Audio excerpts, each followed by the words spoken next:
الله صلى الله عليه وسلم لا يدخل الجنة حب ولا بخيل ولا منان أو كما قال النبي عليه الصلاة والسلام আল্লাহর রাসূল হাদিসের ভিতরে বলেন তিন শ্রেণীর লোকদেরকে আল্লাহ তাআলা জান্নাতে প্রবেশ করাবেন না। কয় শ্রেণীর লোক? তিন শ্রেণীর লোক। এক নাম্বার হলো যেই ব্যক্তিটা প্রতারক, মানুষের সাথে প্রতারণা করে, গাদ্দারি করে। দুই নাম্বার লোক হলো যেই ব্যক্তিটা কৃপণতা করে, দিনের কাজে হোক দুনিয়াবি কাজে হোক কৃপণতা করে।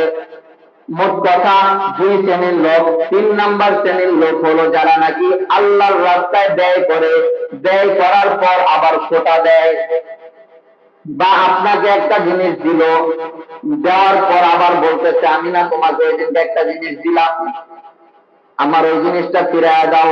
এটাকেই বলে খোটা দেওয়া।